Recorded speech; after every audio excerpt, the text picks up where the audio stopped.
Hello class 10 के प्यारे प्यारे बच्चों। आज हम पोइम्स करेंगे, पता है?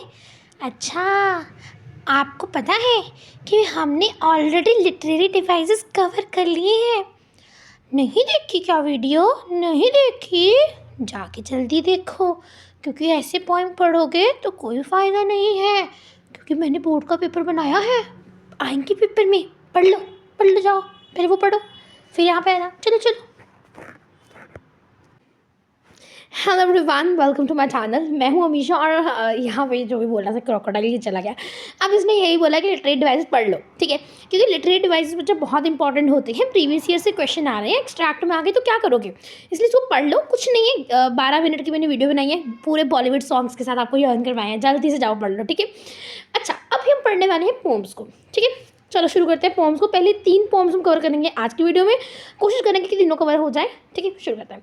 नोट्स के द्वारा भी पढ़ाऊंगी, बैकग्राउंड भी समझाऊंगी और लिटरेरी डिवाइसेस नहीं कराऊंगी क्योंकि ऑलरेडी पढ़ा चुकी हूँ, ठीक है? चलो, सबसे पहली पोम हमारे पास आती है dust of snow. Dust of snow जो पोइम है, इसको पढ़ने से पहले हम इसका बैकग्राउंड पढ़ते हैं, ठीक है? सिंपल बैकग्राउंड है भाई, सिंपल। ये देखो, ये दिखा बैकग्राउंड इसका, बस इतना ही है। देखो, सबसे पहले शुरू करते हैं भाई, शुरू चलो देखो। सबसे पहले है डस्ट ऑफ स्नो, जो लिखी है वो किसके द्वारा लिखी गई है? रॉबर्ट फ्रॉस्ट नाम के एक पोइट के द्वारा लिखी गई है, जिसने आपकी 9th की भी एक पहली पोइम लिखी थी। इसमें भी पहली पोइम लिखी है, इजी हो गया। चलो, अब हमारे पास क्या है, बैकग्राउंड क्या है इस पोइम का? ध्यान से सुनना, आंखें बंद कर लो फिर सुनते जाओ, ठीक है? सबसे पहले क्या है कि पोइट जो है ना, वो कहाँ पे बैठे हैं? विंटर डेज है, ठंड का दिन है, विंटर्स डेज है, स्नो है हर जगह, स्नो इज़ ऑल अराउंड, तो सारी जगह स्नो फैली हुई है। और पोइट जो है वो क्या है, देखो, हर जगह स्नो फैली है। Point was feeling sad and depressed. Point जो है वो सैड फील कर रहे हैं, डिप्रेस्ड फील कर रहे हैं। उनका दिन जो है वो र्यूड हो चुका है, ख़राब हो चुका है। RUED, र्यूड हो चुका है और ख़राब हो चुका है। किस कारण हुआ उन्होंने बताया तो मुझे भी नहीं पता, ठीक है? अब वो क्या है, अपनी ही किसी भी थॉट्स में वो मतलब सोचते हुए कुछ जा रहे हैं और सोचते सोचते, इमेजिन करो, सोचते सोचते वो एक हेलमॉक ट्री के नीचे बैठ जाते हैं। हेलमॉक ट्री क्या होती है बच्चा? एक पॉइजनस ट्री होती है। देखो यहाँ पे इसकी विशेषताएं। हेलमॉक ट्री जो है एक टॉक्सिक पॉइजन ट्री होती है, ये डेथ कॉज कर सकती है, इतनी टॉक्सिक होती है, ठीक है? जहरीली। चलो, उसके बाद आता है कि वहाँ पे क्या होता है, वो हेलमॉक ट्री के ऊपर एक कौवा आके बैठ जाता है, का का, ठीक है? कौवा आके बैठ जाता है और वो कौवा क्या करता है, हेलमॉक ट्री की ब्रांचेस को हिला डालता है।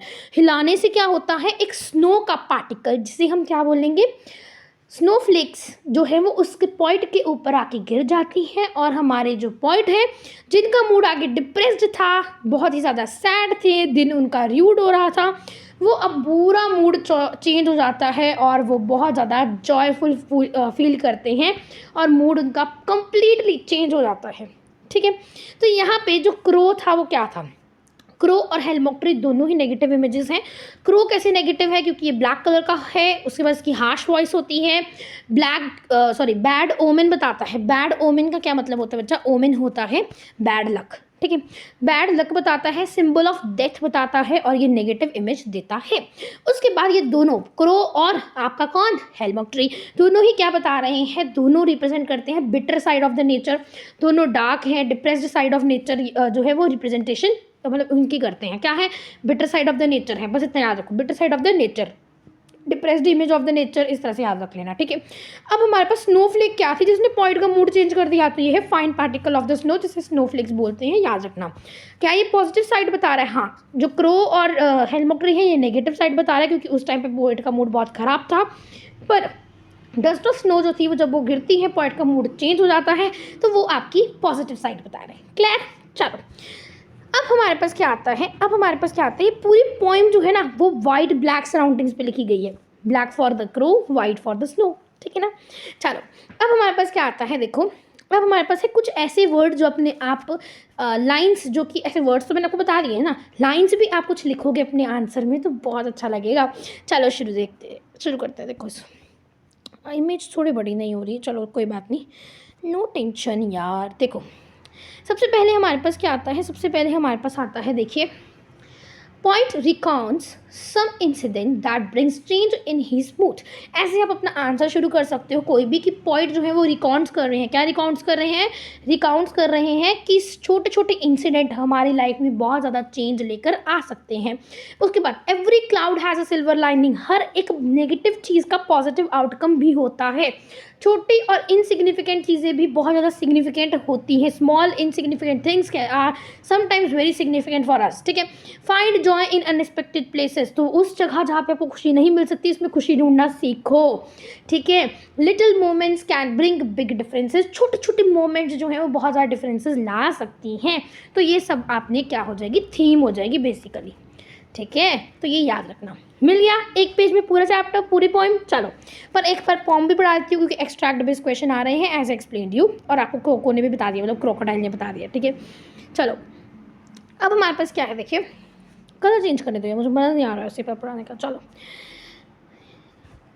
Death of snow by the Robert Frost. यहाँ पे क्या बोला गया है, देखिए, the way a crow shook on me the dust of the snow from a हेलमॉक ट्री। क्या बोला है कि जिस तरह से क्रो आया, उसने पेड़ को हिलाया। शुक ऑन मी मतलब कि क्रो ने जैसे ही ट्री को हिलाया, उसने हिलाते ही जो डस्ट ऑफ स्नो है वो मेरे ऊपर गिर गई, ऑन मी। ठीक है, पॉइंट के ऊपर गिर गई। कहाँ से गिरी? हेलमॉक ट्री से गिरी। ठीक है, आगे देखेंगे। Has given my heart a change of mood and save some part of the day I rued. अब यहाँ पे क्या बोला है कि हैज़ गिवन माई हार्ट, मेरे दिल में उसने क्या किया, जॉय ले आया ना, वो खुद चेंज हो गया mood. Has given my heart a change of mood, कि मेरा मूड जो है बिल्कुल चेंज हो गया। A saved and save some part of the day I rued, कि जो मेरा दिन वेस्ट हो रहा था, मैं दुखी था, परेशान था, अब वो दिन मेरा बच गया। तो ये थी आपकी फर्स्ट पॉइंट, खत्म हो गई। चलो अब चलते हैं सेकेंड में। देखिए, आपको बच्चों में हर एक चैप्टर को, हर एक पोम को लिटरेरी डिवाइस करवा दिए हैं। मैंने कमेंट किया था वहाँ पे कि अगर राइमिंग स्कीम चाहिए तो बता देना। अगर मैक्सिमम कमेंट्स होंगे तो मैं राइमिंग स्कीम भी बता दूँगी। वैसे मैंने शॉर्ट वीडियो में पढ़ा रखी है राइमिंग स्कीम में भी। ठीक है, चलो अब हम पढ़ते हैं फायर एंड आइस को। देखो कितने प्यारी तरह से मैंने आपके लिए नोट्स बनाए हैं, फॉर्मेट भी अच्छे से रखा है इस बार मैंने, कि चलो फ्लो चार्ट के फॉर्म में बच्चों को बताती हूँ, और कुछ ट्रिक्स भी लेके आई हूँ इसमें। ठीक है, याद रखने के लिए कीवर्ड्स के लिए भी ट्रिक्स देखो। ठीक है, चलो शुरू करते हैं। देखो फटाफट से, फायर एंड आइस, ये भी अगेन रॉबर्ट फ्रॉस्ट ने ही लिखी है। आपके लिए काम आसान कर दिया। देखो एक पॉइंट का आपको नाम नहीं याद करना, रॉबर्ट फ्रॉस्ट ने लिख दी है। ठीक है, चलो, कहते छोटे बच्चे हैं उनको याद नहीं होगा, मैं करा देता हूँ। ठीक है, चलो अब देखो, सबसे पहला है हमारे पास क्या, देखिए फायर। यहाँ पे दो चीज़ों की बात की गई है, फायर एंड आइस। फायर क्या होती है मैम, आइस क्या होती है मैम? फायर और आइस तो मैम पता ही है। फायर मतलब आग, आइस मतलब बर्फ़, है ना। जैसे स्नो तो नहीं, वैसे बर्फ़ नहीं, आइस ही बोले, बर्फ़ ही होती है। अब दोनों को पॉइंट ने ऐसे यूज़ नहीं किया कि हाँ जी आइस है आपकी, ये वो है आपकी, ये ऐसे यूज़ नहीं किया। अगर मैं आपसे जेन्युइनली पूछूं कि बच्चा बताओ कि वर्ल्ड कैसे ख़त्म होगा, है ना, अब हम मर जाएंगे या कोई डिजीज़ फैल जाएगा, कैसे ख़त्म होगा, आप अलग अलग आंसर दोगे। कुछ स्पिरिचुअल लोग होंगे, कुछ भगवान जी पर विश्वास करने वाले कुछ और तरीके से देंगे, कुछ एस्ट्रोनॉटिकल वे में देंगे कि हाँ कोई जो है अर्थ के ऊपर कोई चीज़ आगे गिर जाएगी, है ना, तो इस तरह से कोई स्टोन वगैरह गिर जाएगा, इस तरह से। तो अलग अलग आंसर होंगे। उसी तरह से पॉइंट अपना वे रिप्रेजेंट करते हैं कि मेरे हिसाब से पॉइंट कहते हैं कि यहाँ तो आइस होगी या तो फायर होगी। ठीक है, चलो सबसे पहले फायर के रिप्रेजेंट कर रही है, फायर रिप्रेजेंट कर रही है डिज़ायर, फायर रिप्रेजेंट कर रही है एंगर, फायर रिप्रेजेंट कर रही है ग्रीड। ठीक है, अब फायर रिप्रेजेंट कर रही है एंगर, आपकी डिज़ायर, आपकी ग्रीड, जिसके साथ क्या हो सकता है, FWD हो सकता है। ये क्या है मैम, बताती हूँ। जिससे फाइट हो सकती है, जिसके पास फाइट हो सकती है, वॉर हो सकती है, प्लस डिस्ट्रक्शन हो सकती है। ठीक है, तो ये जो तीन चीज़ें हैं याद रखना। FWD क्या है, फायर के लिए, fire can cause FWD, it means fights, Wars and destruction. ठीक है, फायर का मतलब होता है कुछ स्ट्रॉन्ग इमोशंस रखना। ठीक है, उसके बाद यहाँ पे याद रखना कि ये सेल्फिशनेस के लिए रिप्रेजेंट करती है जो फायर है। ठीक है, अब आता है आइस। आइस का मतलब बच्चा होता है हेट्रेड होना, इनडिफरेंस होना, जेलसी होना। ठीक है, point holds on the side of fire. Point जो है वो किसकी साइड में है, फायर की साइड में। पॉइंट कहते हैं मैं फायर का साइड लूँगा, पर ये नहीं है कि मैं कह रहा हूँ कि आइस जो है वो नई डिस्ट्रक्शन को कॉज कर सकती है। ये स्लो प्रोसेस है, ये साइलेंट किलर है, डिस्ट्रक्शन ये भी कॉज करेगी। और सेकेंड टाइम अगर चांस मिला तो आपकी आइज़ जो है इनफ है डिस्ट्रक्शन कॉज करने के लिए। और आप बताओ कि फायर होगी कि आइज़ होगी, ठीक है। देखो पूरी पॉइंट तो मैंने यहाँ पे बता दी, पर मैं आपको फिर भी पढ़ा दूँगी, ठीक है। अब यहाँ पे क्या है, कुछ वर्ड्स देख लो यहाँ पे जो पोम में यूज़ किए जाएंगे, तो आपको पता नहीं चलेगा, तो इससे पहले पढ़ा देती हूँ। देखो पैरिश का मतलब है कि डिस्ट्रॉय होना, RCD। अब आपकी आई फायर तो कर रही है FWD, आपकी आइस क्या कर रही हैं, RCD कर रही हैं, RCD कर रही हैं, क्या कर रही हैं, RCD। R फॉर मतलब र्यून्ड सोसाइटीज़, मतलब कि जो सोसाइटी को ख़त्म कर देती है, हेट्रेड जो है। फिर उसके बाद RCD में और क्या है, C से कॉन्फ्लिक्ट कॉज करती हैं, D से क्या करती हैं, डिस्ट्रॉय ह्यूमैनिटी, ठीक है, डिस्ट्रॉयज ह्यूमैनिटी, एस डाल देना, डिस्ट्रॉयज ह्यूमैनिटी, ठीक है। उसके बाद हमारे पास क्या है, देखो अब आ जाओ यहाँ पे, ये जो आपके मैंने मैजिकल कुछ लाइंस लिख दी हैं, देखो लव यहाँ पे आपका क्या है, आपका थीम है, ठीक है, theme of the poem, love, mutual understanding and यहाँ पे क्या लिखा है, sympathy for everyone can bring a peace in the earth, कि जो हमारे अर्थ है, अगर हमारे अंदर लव होगा, पीस होगी, अंडरस्टैंडिंग होगी, तो सारी जो वर्ल्ड है या जो पूरा हम लोग हैं वो क्या होंगे, पीसफुल तरह से रह पाएंगे इस अर्थ में, ठीक है। उसके बाद क्या कहता है पॉइंट, देखो पॉइंट क्या कह रहे हैं, देखो चलो जी, point keeps himself away from the controversies. ये मैंने क्यों लिखा, क्योंकि क्वेश्चन आया था, जो पॉइंट है वो कैसे अपने आप को कॉन्ट्रोवर्सी से दूर रख रहे हैं, कि कुछ लोग तो फायर कहेंगे, कुछ आइज कहेंगे, पॉइंट कहते हैं मैं दोनों ही कह रहा हूँ। कैसे पता चल रहा है, क्योंकि सम उन्होंने यूज़ किया, ठीक है, उस तरह से उन्होंने सम यूज़ किया ना, तो इसलिए इससे पता चलता है कि वो खुद को अवेयर रखते हैं, ठीक है। उसके बाद हमारे पास आता है जी आगे, इफ़ भी उन्होंने यूज़ किया कि इफ़ वो दूसरी बार चांस मिला तो ये सब चीज़ें होंगी, ठीक है। उसके बाद आगे आता है, ice works slowly as it is a silent killer. तो याद रखना कि आइस जो है वो स्लोली काम करती है क्योंकि वो साइलेंट किलर है। अब चलते हैं आपकी पोम के ऊपर, देखिए कहाँ गया, मार्क गया आपको, कैसे मिल गया, चलो। Fire and ice, some say the world will end in fire, some say in ice. From what I have tasted of desire, I hold on with those who favor ice. अब hold on का क्या मतलब है इसमें, कि कहते हैं कुछ लोग कहते हैं कि वर्ल्ड जो है एंड होगा फायर में, मतलब कि डिज़ायर्स के साथ। कुछ लोग कहते हैं आइस में होगा, मतलब हेट्रेड के साथ। From what I have tested of desire, कि मैं जो है मैं डिज़ायर की ओर जाना चाहूँगा। I hold with those who favour fire, मतलब कि मैं फायर के साथ जाना चाहूँगा, मतलब वो डिज़ायर रिप्रेजेंट कर रही है, ठीक है। चलो होल्ड ऑन मतलब कि मैं उनकी साइड में हूँ जो फायर बोल रहे हैं, ठीक है। चलो उसके बाद हमारे पास क्या आता है, देखिए अगले में, अरे मिट जा, ये नहीं मिटेगा, चलो कोई बात नहीं। But if it had to perish twice, perish क्या होता है, पैरिश होता है डिस्ट्रॉय होना, मैंने अभी आपको बताया, ठीक है, डिस्ट्रॉय होना।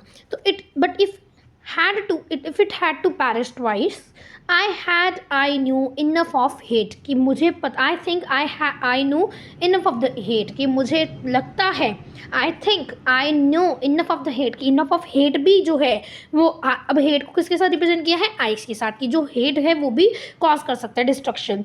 To save for a destruction ice, it is also great and would suffice, कि अगर दूसरी बार चांस मिलता है, ट्वाइस यूज़ किया ना, कि अगर वो पैरिश होना पड़ा दूसरी बार डिस्ट्रॉय हुआ, तो वो आइस को साथ भी हो सकता है, क्योंकि वो भी क्या करता है, सफाइस करता है, मतलब डिस्ट्रक्शन कॉज करता है, ठीक है। और सफाइस का मतलब है सफिशिएंट है कॉज करने के लिए डिस्ट्रक्शन। पैरिश का मतलब है डिस्ट्रक्शन, सफाइस का मतलब है कि सफिशिएंट है फॉर द डिस्ट्रक्शन, ठीक है। चलो अब हम चलते हैं थर्ड पॉइंट के ऊपर। नेक्स्ट क्या है देखते हैं, चलो देखते हैं। नेक्स्ट है हमारे पास टाइगर इन द जू। ये थोड़ी सी लंबी पॉम है, यहाँ पे आपको मैं यहीं से बताती हूँ पहले, चलो कोई ना।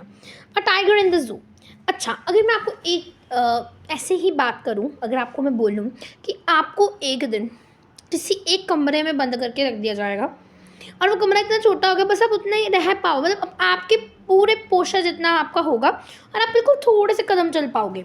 और अगर मैं आपको वो 10 दिन के लिए रखूँगी, तो पूरी उम्र के लिए रखूँगी, तो आप क्या कहोगे, मुझे फ्रीडम चाहिए, यही कहोगे कि आई वॉन्ट फ्रीडम, मुझे कन्फाइनमेंट नहीं चाहिए। कन्फाइनमेंट मतलब बंद नहीं रहना।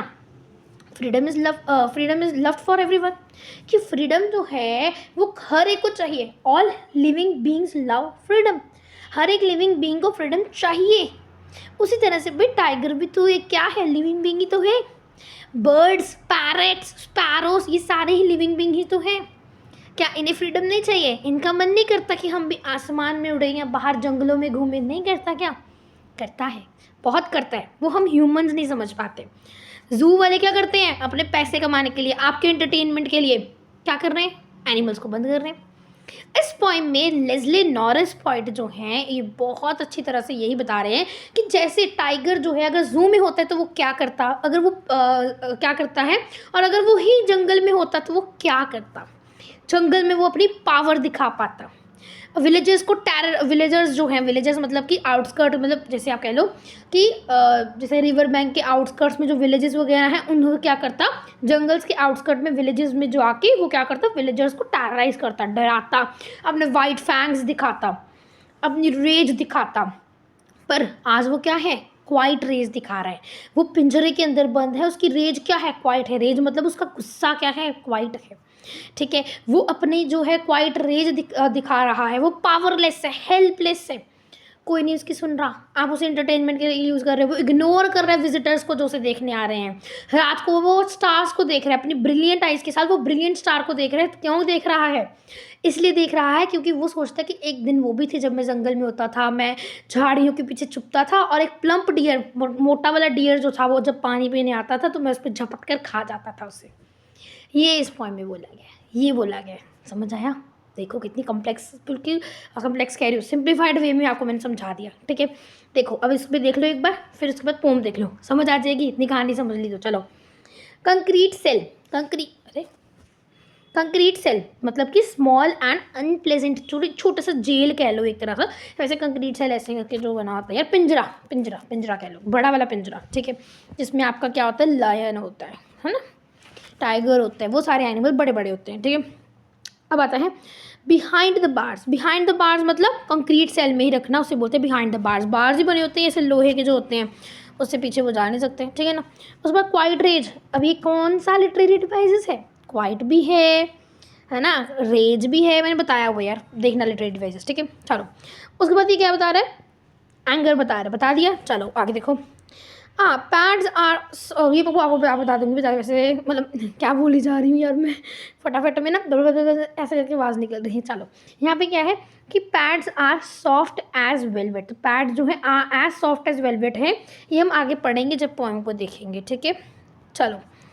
उसके बाद हमारे पास क्या है? पॉज क्या होते हैं? पैड्स को पॉज बोलते हैं। पंजे जो जानवर होते हैं उनके पंजों को बोलते हैं। ठीक है, टाइगर जो है वो क्या है? हेल्पलेस है, याद रखना। वो क्या है? इरिटेटेड है। वो क्या है? कन्फाइटेड है, और वो पावरलेस है। ठीक है, उसके बाद क्या है? लर्किंग मतलब कि हाइडिंग होना। ये वर्ड सुन लो बस, आपको पोएम में बता दूंगी क्या क्या है। ठीक है, लर्किंग मतलब छुपना, लर्किंग होना। प्लम्प डियर मतलब मोटा वाला डियर। डियर क्या है? एक हिरन, पता है ना? हाँ, अच्छा। इसी बात क्या है? स्नार्लिंग मतलब कि जैसे कि टू मे, अब वो स्नार्लिंग करते हैं। क्यों करते हैं? क्योंकि वो विलेजर्स को डराना चाहते हैं। विलेजर्स को डराना चाहता है। विलेजर्स मतलब विलेज में रहने वाले लोग। ठीक है, अब हमारे पास आता है एज यहाँ पे पोइम में क्यों यूज़ किया गया है? आउटस्कर्ट के लिए, मैं बता दूंगी। ठीक है, फैंग्स मतलब कि शार्प जो जैसे ऐसे हाथी के भी होते हैं ना, ऐसे करके दांत, तो वही होते हैं फैंग्स। ठीक है, उसके बाद है स्नार्लिंग मतलब कि मूविंग स्लोली, धीरे मूव करना। ठीक है, वो क्या करता है? विलेजर्स को टेरराइज करता है। वो ट्रैप्ड हो चुका है अब एक पिंजरे में। वो लोनलीनेस दिखा रहा है कि वो अकेला है। ठीक है, जो ब्राइट स्टार्स को देख रहा है मतलब वो लोनलीनेस दिखा रहा है, उसकी कन्फाइनमेंट दिखा रहा है। वो लॉन्गिंग फॉर फ्रीडम, की वो फ्रीडम चाहता है। ठीक है, और वो क्या करना चाहता है? स्टार के साथ मिंगल करना चाहता है। वो कहता है कि स्टार तो देखो कैसे पूरे स्काई में फैले हुए हैं, खुश हैं, एक फ्रीडम है उनके पास, पर मेरे पास फ्रीडम नहीं है। मैं तो सिर्फ थोड़े स्टेप ले पा रहा हूँ इस कंक्रीट सेल में, बिहाइंड द बार्स हूँ, हेल्पलेस हूँ। अब यहाँ पे देखो पोएम में। ठीक है, बाय लेस्ली नॉरिस। ठीक है, यहाँ पे क्या है? He stars in his vivid steps. Stalks in vivid steps मतलब स्टॉक्स मतलब मूवमेंट है, थोड़ी सी मूवमेंट कर पाना in the vivid steps. Vivid step मतलब टाइगर की बॉडी देखिए ना, येलो के ऊपर ब्लैक नहीं पढ़ा तो यहाँ पे how to tell wild animal भी पढ़ा दूंगी। ठीक है, चलो। The few steps in the cage, cage मतलब कि पिंजरा, उसमें थोड़े ही स्टेप ले पा रहा है, ठीक है। On the pads of the velvet quite, on the pads of velvet quite, जो उसके पैड्स हैं, पॉज हैं, वो धीरे धीरे चल रहा है, स्लोली स्लोली मूवमेंट हो रही है, आवाज़ भी नहीं आ रही है क्योंकि वो वेलवेट की थोड़ा सॉफ्ट है। इन हिज क्वाइट रेज, तो उसकी जो रेज है वो क्या है, क्वाइट है, क्योंकि वो हेल्पलेस है, ठीक है, पावरलेस है।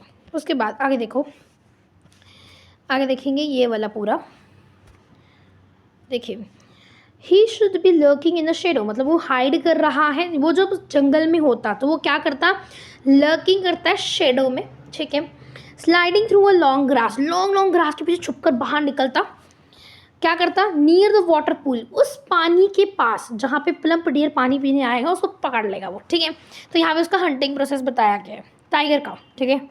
चलो आगे देखो, ओके यहाँ पे देखिए, ही शुड बी स्नार्लिंग, आय हाय देखो, he should be snarling around houses, snarling मतलब क्या, मैंने आपको बताया था पीछे, है ना, एट द जंगल एज, मतलब जंगल के आउटस्कर्ट्स पे वो क्या करेगा, डराएगा विलेजर्स को जाकर, ठीक है, with the fight fangs and his clause terrorising the villagers, तो वो क्या करेगा, अपने वाइट फैंग्स के साथ, अपने क्लॉज के साथ, शार्प क्लॉज के साथ वो विलेजर्स को क्या करेगा, टेरराइज करेगा, डराएगा, ठीक है।